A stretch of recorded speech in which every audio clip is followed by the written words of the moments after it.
ang mga superfoods, mga best foods na kakainin ng edad 40 pataas. Okay?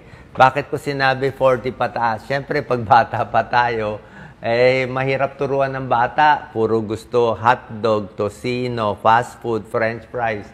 Bata pa sila, kaya pa nila. Pero, pag 40 ka na, 50, 60, hindi na pwede yung mga dating paborito nyo. Yung mga soft drinks at chichiryan nyo, hindi na po pwede. Bakit? Pagdating ng ganitong edad, middle age, maglalabasa na ang sakit. Tataba na, magkaka-high blood na, tataas ng cholesterol. Yung iba, 40, 50, inaatake na sa puso, lalabas na yung arthritis. Hindi na po pwede yung dating pagkain natin. Diba? May kasabihan nga, pag bata ka, wala kang pera, diba?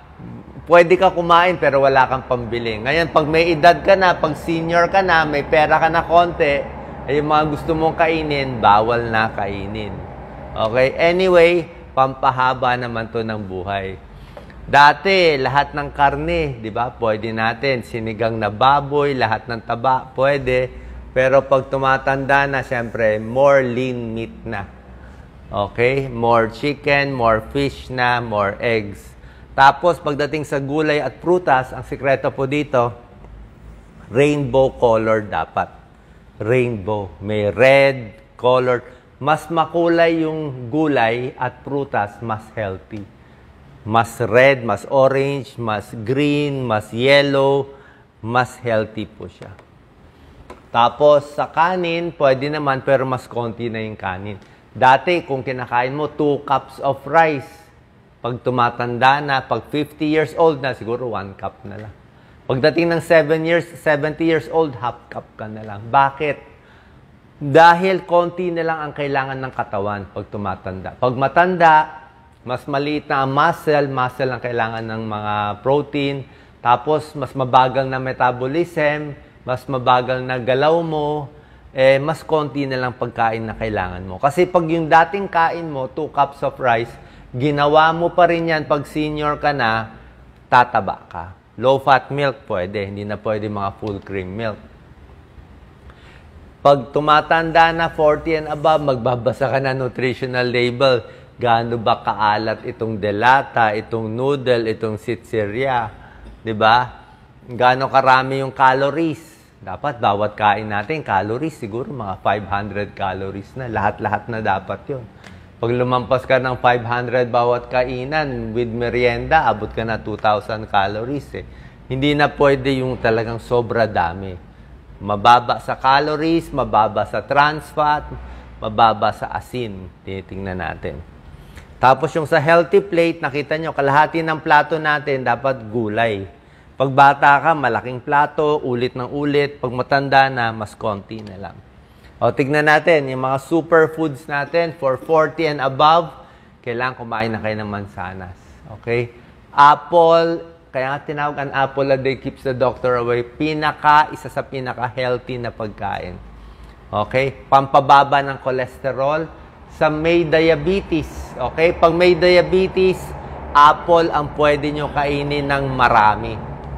Okay? Siya lang ang pwede nyong kainin. Kasi pag may diabetes ka na, matamis na yung mangga eh. Konting-konting mangga. Grapes, konti lang siguro. 6 na peraso, 10 peraso. Pakwan, 1 slice na lang. Pinya, 1 slice na lang. So, pakonti na pakonti, matatamis kasi lahat yun.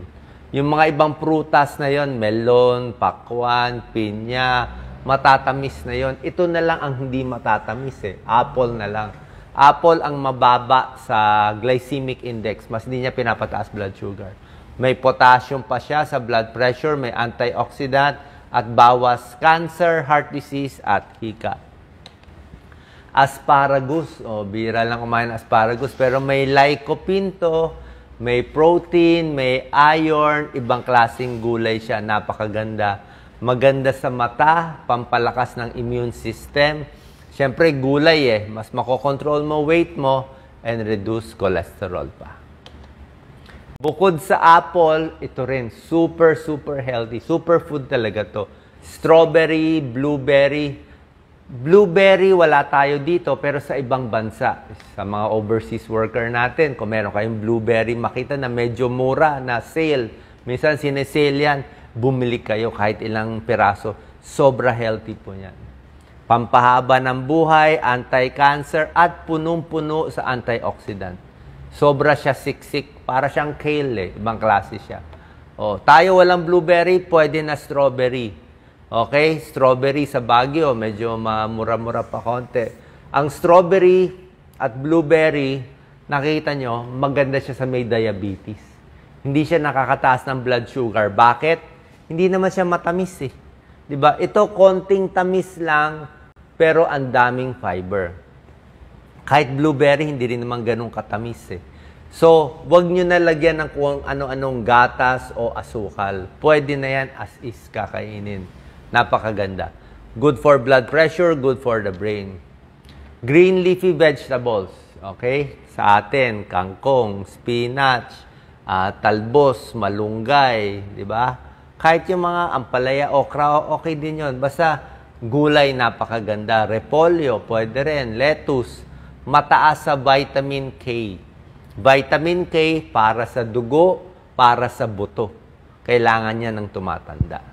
Okay? Tsaka may protein ang gulay, may protein. Hindi pwede laging pork chop, laging beef steak, di ba?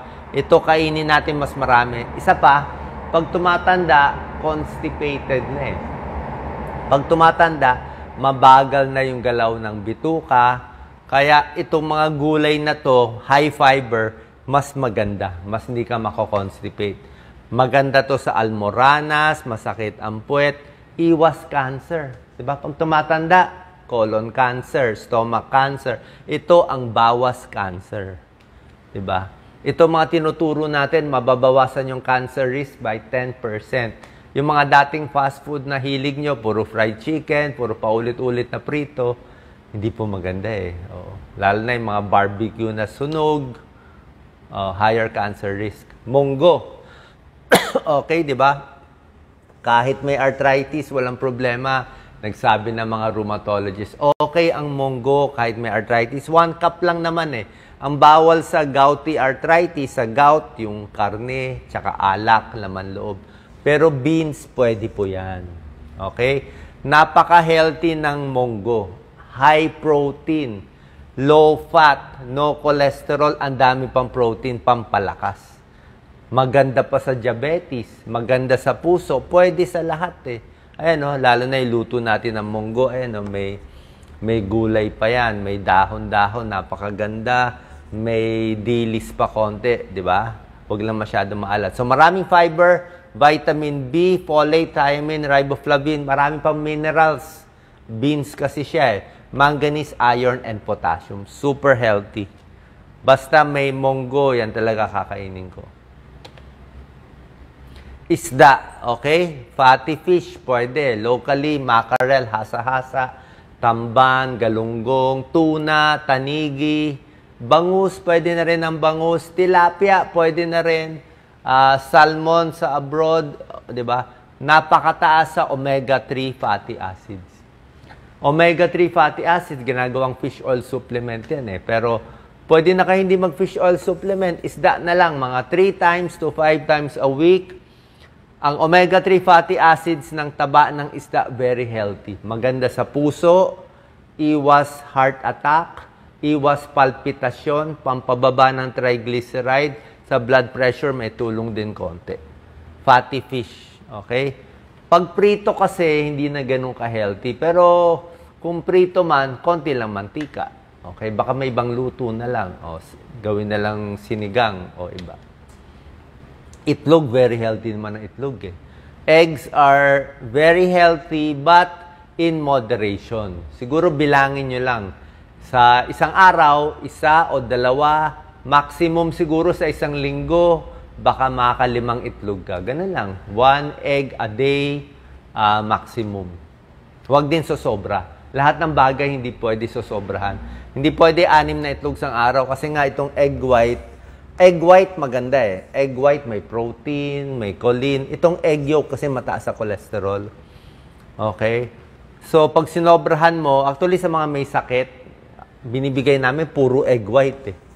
Okay, yung egg yolk, yan lang ang medyo babawasan. Baka 1 egg yolk a day lang kasi high cholesterol siya at 230. Lalo na kung may sakit sa puso. Pero basically, mura at masustansya ang itlog. Okay. Kalabasa, sinabi ko sa inyo, di ba? Ang ganda ng kulay. Orange, ano. Beta-carotene, vitamin C para sa mata, para sa puso, pampababa ng cholesterol, pwede sa may diabetes. Kalabasa. Kamote. Kamote is better than potato, patatas. Patatas kasi, pag ginawang french fries, syempre hindi na healthy. Pero kamote kasi mas ano siya eh, mas maganda siya for diabetes. Okay? Maganda siya sa baga, maganda siya sa naninigarilyo na ayaw tumigil, pwede ang kamote. May tulong siya, may anti-cancer properties, antioxidant. Kasi yung kulay nga niya, mas orange. Oh. Mas orange. Mas maraming fiber. Garlic, syempre, bawang healthy. Diba? Tinuro ko na sa inyo. Bawang, para sa puso, bawas stroke, pampababa ng cholesterol. Sa blood pressure, makakatulong din konti. Gaano karaming bawang? Siguro 2 butil sa isang araw. Pwede na yan.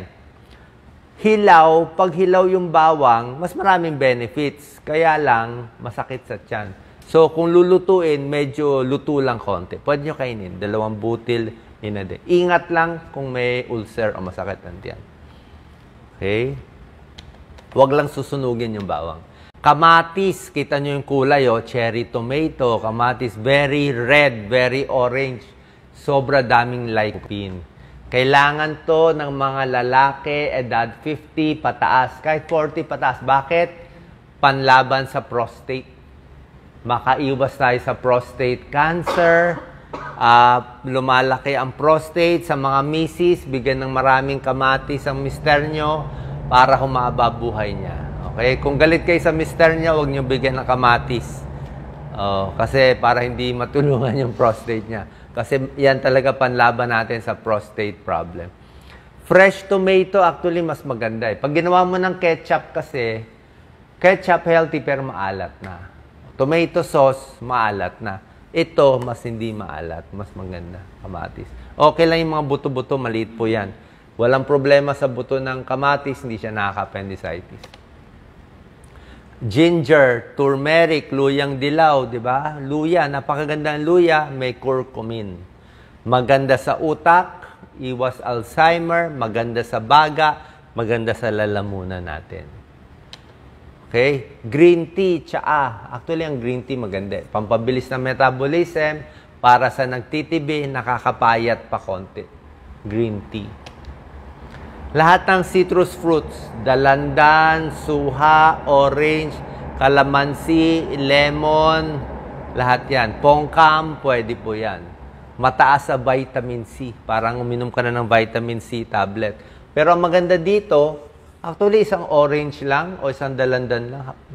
Parang naka-vitamins ka na. Pwede na. Tsaka maganda dito, may fiber pa siya. Pag kinain mo yung dalandan mismo. Pag orange juice kasi nawala na yung pulp bits eh. Yung pulp bits ang maganda. Tsaka yung mga juice na delata, syempre, baka may halong sugar pa yon. Mas maganda yung fresh na dalandan. Gatas, low-fat milk, wala namang kaso. Coffee, pwede uminom ng kape. 1 to 2 cups in a day. Kung okay kayo sa kape, may tulong din naman. May konting pag-aaral, maganda sa puso, iwas stroke. Sa diabetes, 1 to 2 cups lang in a day. Nakakabawas sa Alzheimer's disease, pampatalas ng memorya konti, 1 to 2 cups lang. Huwag yung 3-in-1. Kasi pag 3-in-1, asukal yun, tsaka gatas. Diba? Black coffee. Kung kaya mo, black coffee, mas maganda. Konti lang yung asukal o walang asukal. Dark chocolate, very healthy, kaya lang maganda sa blood pressure, bawas stroke, maganda sa ugat, kaya lang, minsan, makakakain ka ng isang buong bar. Kailangan maliit lang. Oo. Mga konting-konti lang. 30 grams lang. Ganyan lang kaliit na slice every day. Marami siyang antioxidant, polyphenols, flavonoids. Marami tayong locally na dark chocolate. Lagi ko nabibili. Mga galing sa Davao. Magagandang klase. Mga award-winning dark chocolate. Mas maganda. Hindi siya milk chocolate, yung hindi siya white chocolate, yung mas maitim, mas mapait, na hindi matamis, yun ang maganda. At least 70% cocoa. Nuts, oatmeal. Maganda oatmeal. Okay? Oatmeal, pampababa ng cholesterol. Olive oil, maganda rin. Kaya lang mahal ang olive oil. Kung gagamit kayo ng ibang oil, coconut oil o vegetable oil, wag lang masyado maraming mantika. Konti lang yung mantika. Kasi pag maraming mantika, hindi rin maganda. Okay, so final tips. Pag senior, mas konti na lang kakainin. Okay, huwag kayong mag-skip ng meal. Moderation, bawal na ang hilaw, ha? Kilawin, hilaw na steak, may dugo-dugo na karne, pati manok na may dugo, hindi na pwede. Barbecue na sunog, hindi na po pwede, lalo na yung mga hilaw. Okay, sushi, iwas na rin pag senior. Talaba, tahong, medyo ingat tayo, baka ma-red tide tayo. Kasi nga pag senior, matamaan ka ng food poisoning, pwede may mangyari. Pwede, pag na-dehydrate kasi ang senior magtae, pwedeng may mangyari sa ospital. Pwedeng deadly. Pero kung bata ka, 20 years old, na food poisoning ka, kakayanin mo, mabubuhay ka. Pero pag senior, ayaw mo na siya ma-dehydrate. Kasi marami na siyang ibang sakit eh. May sakit na siya sa puso, may diabetes na siya, mahina na katawan niya. Tapos madi-dehydrate, mapu-food poisoning sa hilaw na pagkain, hindi maganda. Tsaka minsan itong mga hilaw, may mga parasites eh. May mga bulate na hindi natin. Kasi nga hindi naluto. Stay hydrated, maraming tubig, kailangan inumin. 6 glasses a day of water, up to 10 glasses a day. At finally, eat the colors of the rainbow. Tulad na sinabi ko, rainbow eh. Mas makulay ang pagkain, mas red, mas orange, mas yellow, mas green, kahit ube. Ube, mas blue ang kulay, mas masustansya. So, more of these healthy foods para humaba ang iyong buhay. Salamat po.